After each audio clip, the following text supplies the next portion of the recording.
আজকে আমরা অষ্টম শ্রেণীর বোঝাপড়া কবিতাটার প্রশ্ন উত্তর সম্পর্কে আলোচনা করব। আগে যে দুদিন অষ্টম শ্রেণীর ক্লাস বোঝাপড়া কবিতা নিয়ে আলোচনা করেছি, সেই দুদিনে কবিতাটা অর্ধেক অর্ধেক করে আমরা আলোচনা করে বোঝবার চেষ্টা করেছি। যেহেতু কবিতাটা আমাদের কিছুটা হলেও হয়তো বোঝার চেষ্টা আমরা করেছি, তাই আজকে কবিতা যেহেতু শেষ হয়েছে, সে কারণে প্রশ্ন উত্তর সম্পর্কে আমরা আলোচনায় চলে আসি। কবিতার নাম দেখো লেখা রয়েছে বোঝাপড়া। আমাদের অনুশীলনী যদিও রয়েছে কবিতার শেষে, তবু পড়ার সময়ও বলেছিলাম যে যখন আমরা কবিতাটা পড়ব, তখন কবিতা পড়তে পড়তেই প্রতিটা শব্দ, প্রতিটা লাইনের অর্থগুলো যদি একটু বোঝার চেষ্টা করি, তাহলে আমাদের পড়া অনেকটাই তৈরি হয়ে যাবে। বোঝাপড়া কথাটার অর্থ কী?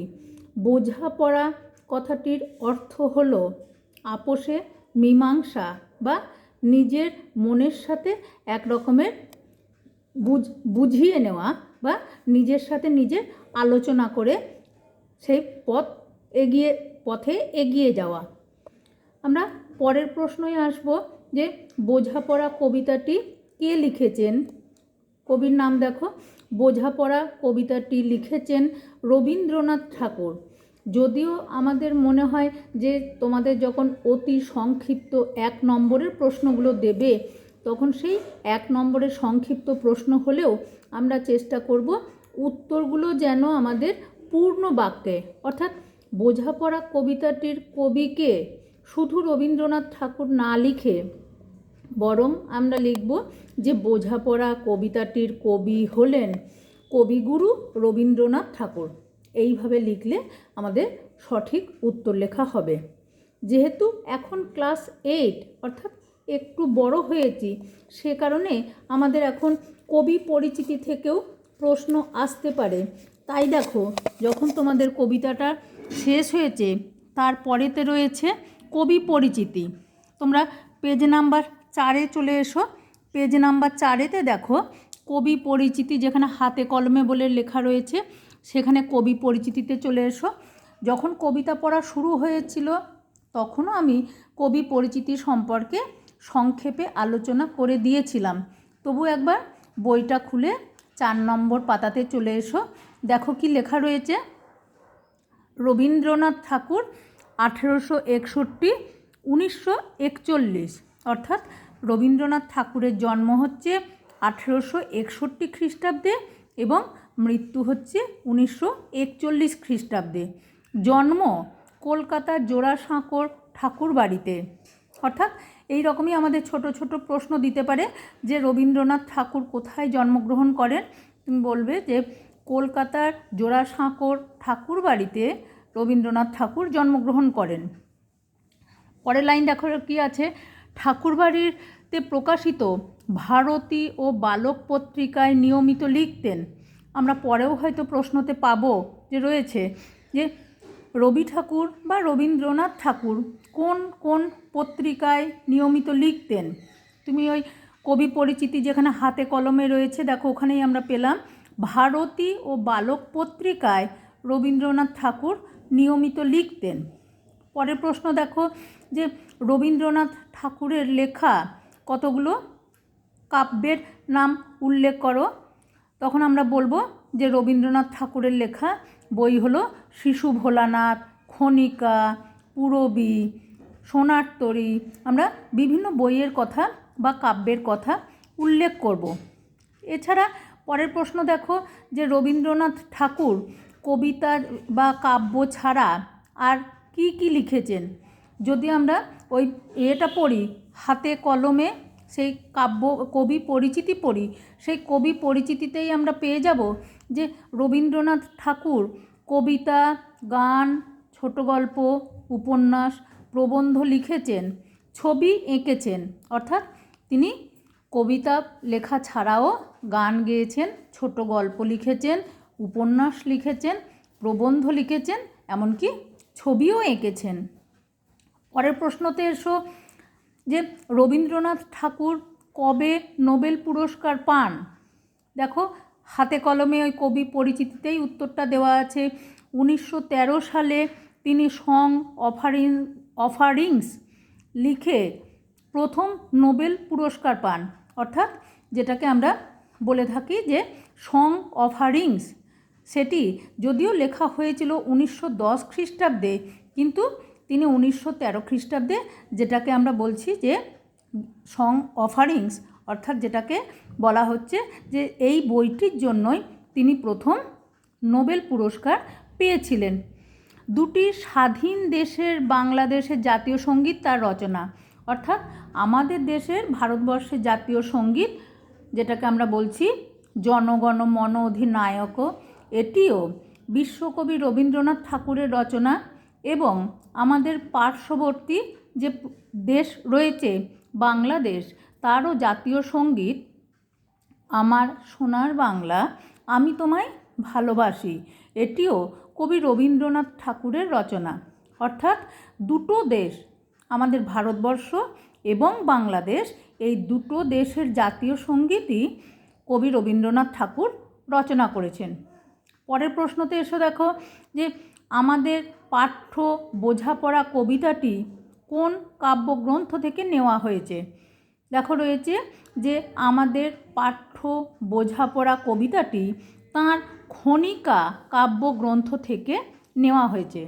অর্থাৎ যেটুকু আমরা কবি পরিচিতি পেলাম, সেই কবি পরিচিতিতেই এই এতগুলো প্রশ্ন কিন্তু আলোচনা করা যেতে পারে। যে কবিতা পড়ছি মানেই শুধু যে আমাকে ওই কবিতা থেকেই প্রশ্ন দেবে তা নয়, এরকম কবি পরিচিতি থেকেও প্রশ্ন দিতে পারে। তারপর চলে এসো যে কবিতাতে যে দেখো রয়েছে যে প্রথম লাইনগুলো, মনেরে আজ কহ যে ভালো মন্দ যাহাই আসুক সত্যেরে লও সহজে। আমরা এখান থেকে প্রশ্ন তৈরি করতে পারি, কবি আজ মনকে কি বলতে বলছেন? যদিও আমরা বইটাকে ভালো করে পড়েছি, তবু বইটা হাতের সামনে রেখে দেখো, ওই টেক্সট বই থেকেই আমাদের প্রশ্নের উত্তরগুলো হয়ে যাবে আলোচনা করা। যে মনকে আজ কবি কি বলতে বলছেন?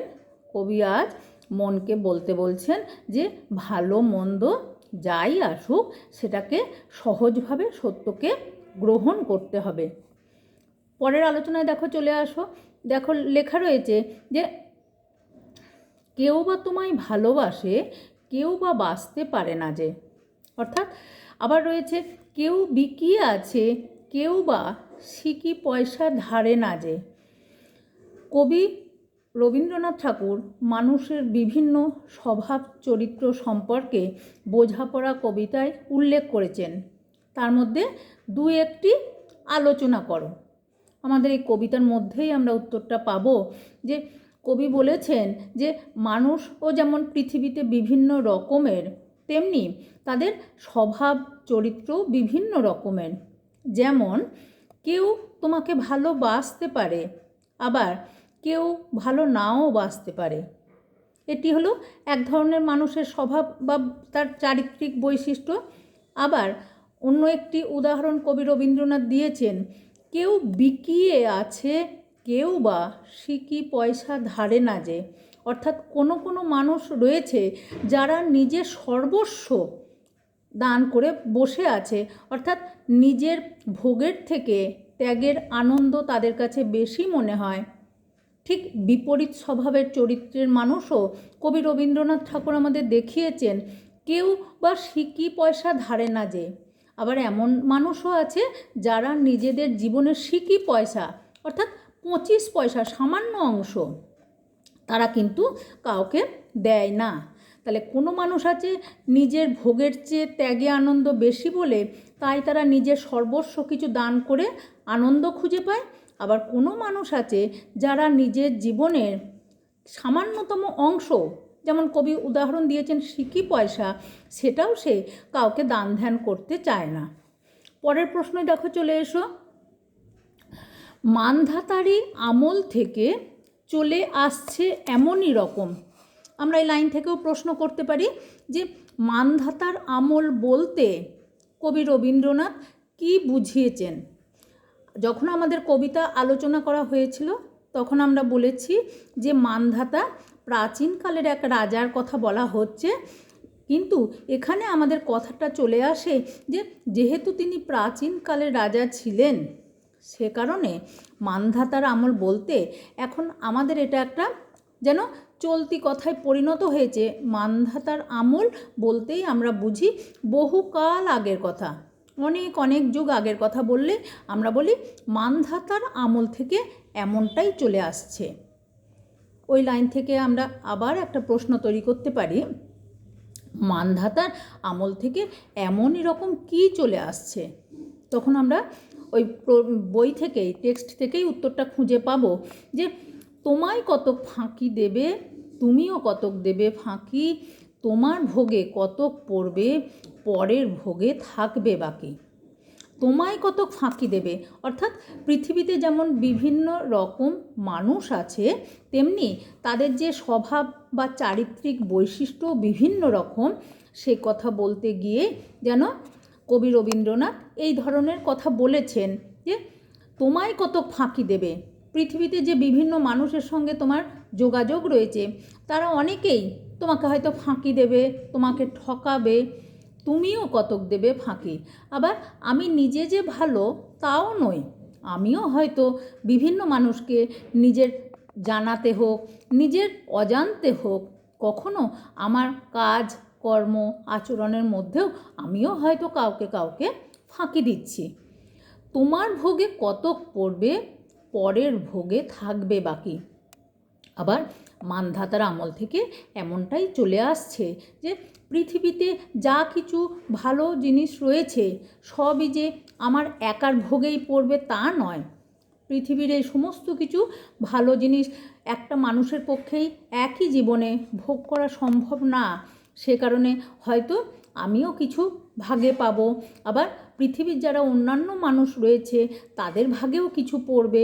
অর্থাৎ পৃথিবীর যা কিছু ভালো জিনিস সবই মানুষ যেন মিলেমিশে ভোগ করতে পারবে, কারোর একার ভোগেই সব কিছু থাকবে না, কিছু তো নিজের ভোগে পাবে এবং বাকি অন্যান্যদের ভোগেও থাকবে। এটাই হচ্ছে মান্ধাতার আমল থেকে চলে আসছে। পরের প্রশ্নই যাও।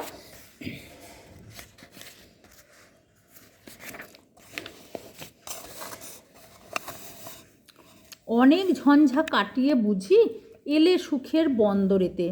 এই লাইনটা থেকেও আমরা প্রশ্ন করতে পারি যে অনেক ঝঞ্ঝা কাটিয়ে কোথায় এসে পৌঁছানো গেল। আমরা ওই প্রশ্ন দেখো ওখানেই উত্তরটা রয়েছে, অনেক ঝঞ্ঝা কাটিয়ে সব শেষে সুখের বন্দরেতে আসা গেল।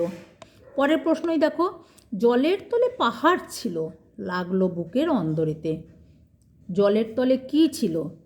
আমরা কিন্তু এক কথায় প্রশ্নের উত্তর দেব না, সে কারণে আমরা উত্তর পূর্ণ বাক্যে দেব যে জলের তলে পাহাড় ছিল। পরের প্রশ্ন দেখো, জলের তলে থাকা পাহাড় কোথায় এসে লাগলো? আমরা উত্তর দেব জলের তলে থাকা পাহাড় এসে লাগলো বুকের অন্দরেতে। পরের প্রশ্ন দেখো যে বুকের অন্দরেতে আঘাত লাগায় কি কেঁপে উঠল? অর্থাৎ ওই কবিতা থেকেই আমরা উত্তর পাব, জলের তলে থাকা পাহাড় বুকের অন্দরেতে আঘাত করায় বুকের পাঁজরগুলো যেন কেঁপে উঠল। পরের প্রশ্নই চলে এসো, সেইটে সবার চেয়ে শ্রেয়। কবি কোনটিকে সবার চেয়ে শ্রেয় বলছেন? তার আগের কবিতার লাইনগুলো দেখো, তাই নিয়ে কি সবার সঙ্গে ঝগড়া করে মরতে হবে? জিজ্ঞাসা চিহ্ন। তুমি যখন কবিতা পড়বে তখন কোনটা কমা, কোনটা দাঁড়ি বা পূর্ণচ্ছেদ, কোনটা জিজ্ঞাসা চিহ্ন, এইভাবে যদি ঠিকভাবে উচ্চারণ করে বুঝে পড়ো তাহলে ওখানেই আমাদের অর্থ অনেকটা বোঝার সুবিধা হবে। তাই নিয়ে কি সবার সঙ্গে ঝগড়া করে মরতে হবে? জিজ্ঞাসা চিহ্ন দেওয়া আছে। যখন আমরা আরেকটু উঁচু ক্লাসে উঠব তখন বুঝব যে এই জিজ্ঞাসা চিহ্ন দেওয়া আছে, এটার একটা অর্থ আমাদের হতে পারে যে মরতে হবে না, জিজ্ঞাসা চিহ্নটা আমরা উত্তরটা এইভাবে খুঁজে নেব। তার মানে কবি রবীন্দ্রনাথ আমাদের পথ দেখাতে চেয়েছেন সকলের সাথে যদি মতে নাও মেলে তবু ঝগড়াটাই যেন আমাদের সমাধান নয়। সেই কারণেই তিনি বলছেন ঝগড়া করে মরতে হবে, অর্থাৎ ঝগড়া করলে সেটা আমাদের সমাধানের পথ হবে না, বরং কোনটি সমাধানের পথ সেটি বলেছেন কবি, ভেসে থাকতে পারো যদি সেইটি সবার চেয়ে শ্রেয়। ভেসে থাকতে পারা অর্থাৎ মানুষের সঙ্গে মতের মিল না হলেও তবু সকলের সাথে মিলেমিশে থাকা যতটা সম্ভব।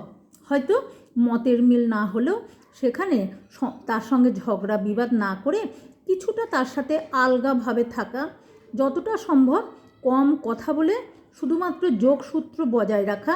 এইভাবে মানুষের জীবনে বিভিন্ন আঘাত এলেও যেন সেখান থেকে আমরা ঝগড়া ঝাঁটি অশান্তি না করে যতটা সম্ভব সেই ঝগড়াঝাঁটিকে এড়িয়ে জীবনে বেঁচে থাকার চেষ্টাটা চালিয়ে যেতে পারি।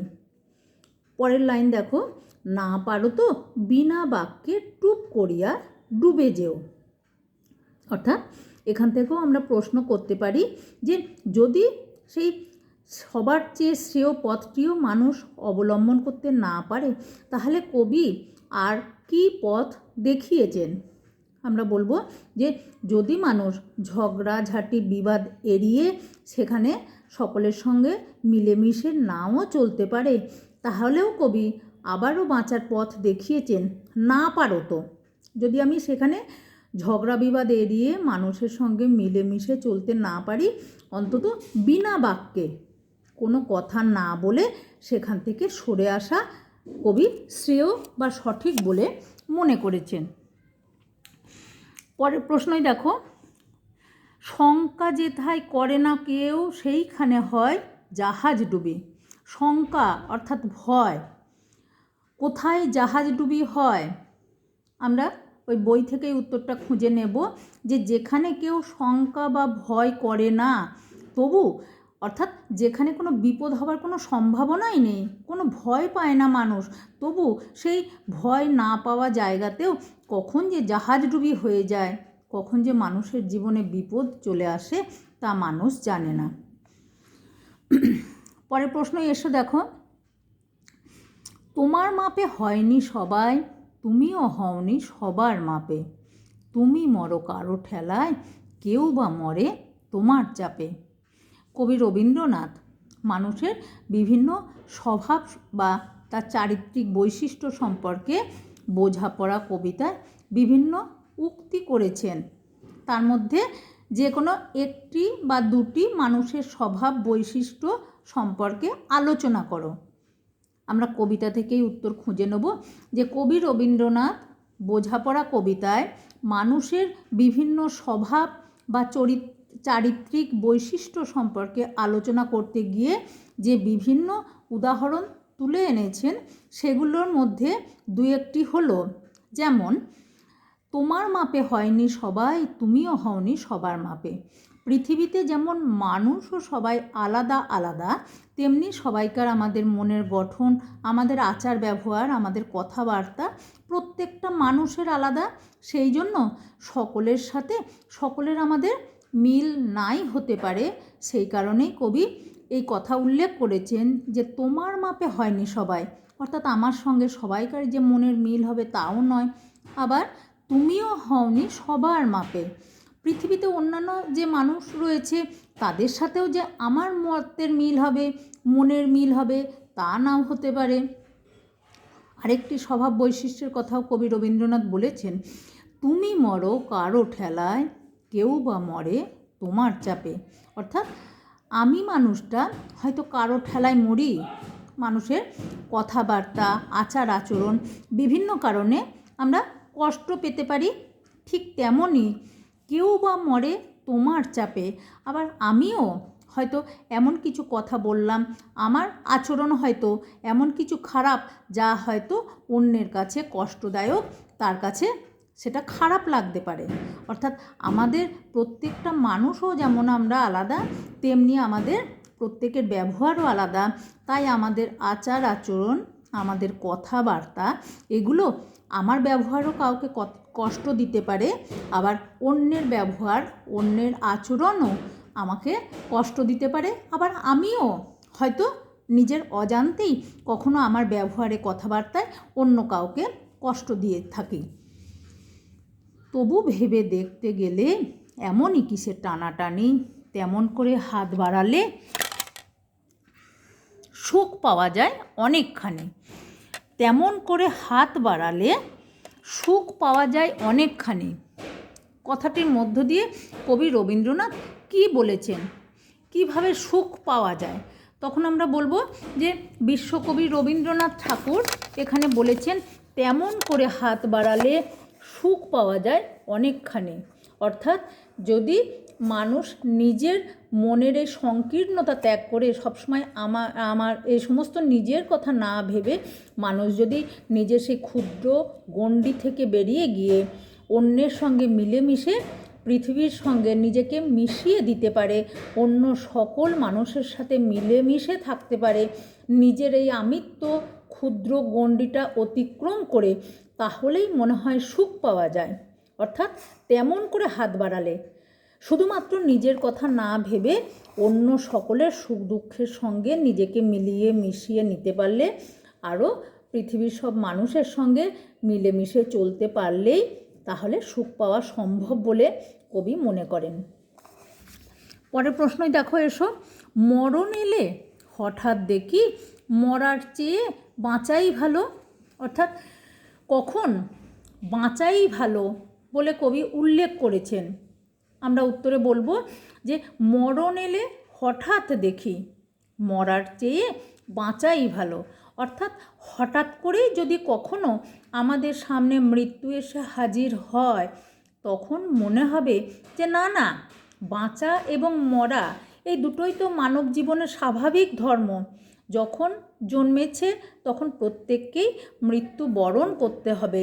তবু যখন মানুষ হয়তো কষ্টে পড়ে তখন বলে ধুত্তরি, বাঁচতে ভালো লাগছে না, মরতে ইচ্ছা করছে।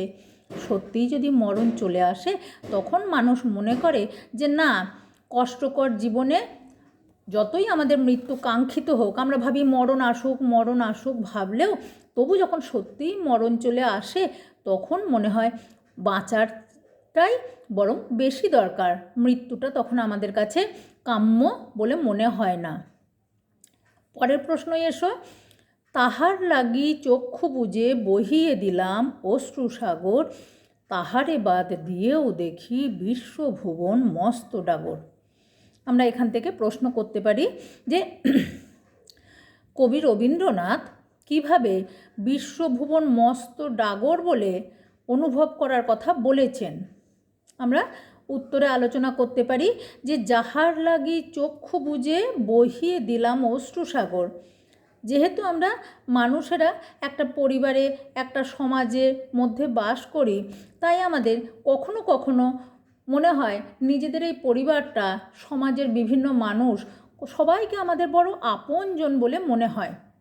কখনো যখন আমরা দেখি মৃত্যু এসে তাকে ছিনিয়ে নিয়ে চলে গেল, কেড়ে নিয়ে চলে গেল, তখন হয়তো সে পরিবারের মানুষজন হোক, প্রিয়জন হোক, অথবা সমাজের কোনো আপনজন হোক, যখনই সে আমাদের ছেড়ে চলে যায় তখন আমাদের মনে হয় যেন যে ভাসিয়ে দিলাম অশ্রুসাগর। অর্থাৎ কেঁদে কেঁদে তার জন্য ভীষণ মনে কষ্ট হয়। কিন্তু তবু কবি আমাদের এই কষ্টের হাত থেকে উত্তরণের কী করে আমরা বাঁচব তার পথও দেখিয়েছেন। বলছেন তাহারে বাদ দিয়েও দেখি বিশ্বভুবন মস্ত ডাগর। অর্থাৎ যে মানুষটার জন্য, প্রিয়জনের জন্য এত আমাদের চোখের জল বইয়ে দিলাম, আস্তে আস্তে সময় হচ্ছে আমাদের সবচেয়ে বড় ওষুধ। সেই সময় কিন্তু আস্তে আস্তে আমাদেরকে সব ভুলিয়ে যায়। দিন যায়, সপ্তাহ যায়, মাস যায়, বছর যায়, আস্তে আস্তে কখন যেন সেই প্রিয়জন যাকে ছাড়া ভাবাই যেত না, যার জন্য কেঁদে কেঁদে এত মানুষ চোখের জল বইয়ে দিল, তারপর দেখা যায় যে সময়ের সাথে সাথে দিন, সপ্তাহ, মাস, বছর পেরোনোর সাথে সাথে সেই মানুষটাও যেন আমাদের মন থেকে যেন বাদ চলে গেছে। তারপর আর তার জন্য এত চোখের জল ফেলতে হয় না, এত আর মনের কষ্ট হয় না। তাকে বাদ দিয়েও দেখা যায় বিশ্বভুবন মস্ত ডাগর, সমগ্র পৃথিবীটা আরও অনেক বড় বলে তাকে বাদ দিয়েও আমাদের মনে হয়। পরের প্রশ্নই চলে এসো।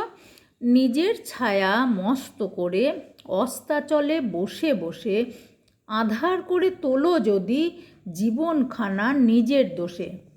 এখান থেকে আমরা প্রশ্ন করতে পারি যে কিভাবে মানুষ নিজের জীবনখানা আঁধার করে তোলে। ওই টেক্সট বই থেকেই আমরা উত্তর খুঁজে নেব। নিজের ছায়া মস্ত করে অস্তাচলে বসে বসে, যখন সূর্য অস্ত যায় তখন আমরা দেখেছি যে নিজের চেয়ে নিজের ছায়াটাকে বেশি বড় মনে হয়।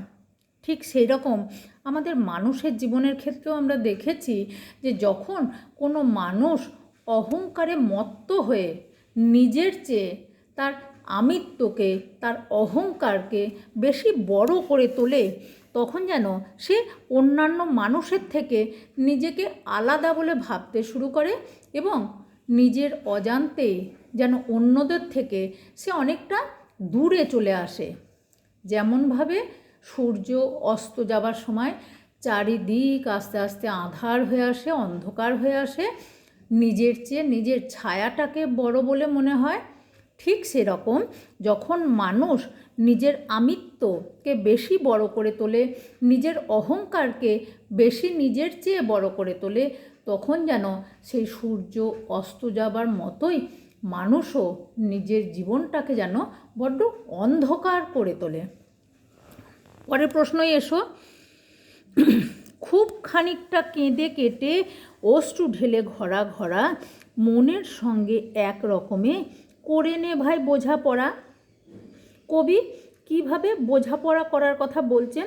যখন মানুষের মনে ভীষণ কষ্ট হয় তখন বলছেন খুব খানিকটা কেঁদে কেটে, অর্থাৎ যখন মানুষের কষ্ট হয় সেই কষ্টকে লাঘব করার জন্য, সেই কষ্টকে কমানোর জন্য মানুষ করে কি খানিকটা কেঁদে নেয়, অর্থাৎ কাঁদলে যেন আমাদের মনের মধ্যে থাকা সেই বোঝা কিছুটা হলেও যেন হালকা হয়, নিজেকে চাপ মুক্ত বলে মনে হয় যে খানিকটা কেঁদে নিলাম, মনের মধ্যে যা কষ্ট ছিল তা যেন আস্তে আস্তে অনেকটা কমে গেল বলে মনে হয়।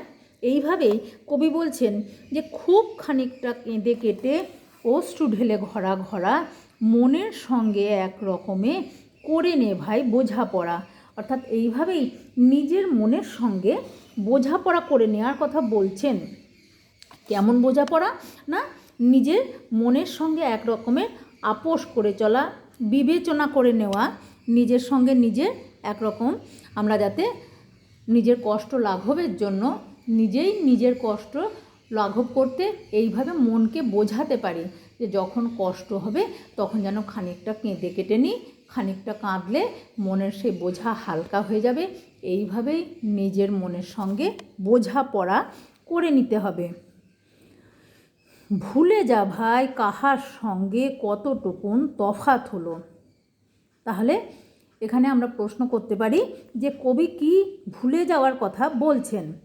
উত্তর দেখো, কাহার সঙ্গে কতটুকুন তফাৎ হলো, অর্থাৎ পৃথিবীতে অনেক মানুষ আছে, নিজের মনের সঙ্গে নিজের কথা বলে এইভাবেই আমাদের বাঁচার পথ আনন্দের সঙ্গে খুঁজে নিতে হবে। যে ভুলে যা, অর্থাৎ যখন মানুষের সঙ্গে মানুষের বিভিন্ন রকমের কখনো কখনো মন কষাকষি, কখনো একটু আচার ব্যবহারের দুঃখ পাওয়া, এইসব হয়তো হয়েই থাকে। যেমন হয়তো খেলতে খেলতে তোমাদের খেলার মাঠে বন্ধুদের সঙ্গে একটু হয়ে থাকে, তার মানে কি তুমি সেই বন্ধুটার সঙ্গে আর কোনো দিন কথা বলবে না? না, তা নয়। বরং আমরা কি করি, যদি সেটা মনের মধ্যে রেখে দিই তাহলে মনটা কষ্ট হবে। কবি রবীন্দ্রনাথ যেন সেই পথটাই আমাদের দেখিয়েছেন, ভুলে যা, অর্থাৎ কোথায় মাঠে খেলতে গিয়ে একটু বন্ধুর সাথে তোমার কথা কাটাকাটি হয়েছিল সেটা মনে রাখলে আর যে পরের দিন খেলার মাঠে বন্ধুর সঙ্গে কথা বলা, খেলা যাবে না। তাই কবি যেন পথ দেখিয়েছেন, এইভাবেই আমরা কি করতে পারি, ভুলে যেতে পারি। অর্থাৎ কার সাথে কতটুকুন বিবাদ হলো, খেলার মাঠে গিয়ে কোন বন্ধুর সাথে তোমার কতটুকু মন কষাকষি হলো, এগুলোকে আমরা যেন ভুলতে পারি। এবং কবিতা শেষে এসে কবি আবারও বলেছেন, মনেরে তাই কহ যে ভালো মন্দ যাহাই আসুক সত্যেরে লও সহজে।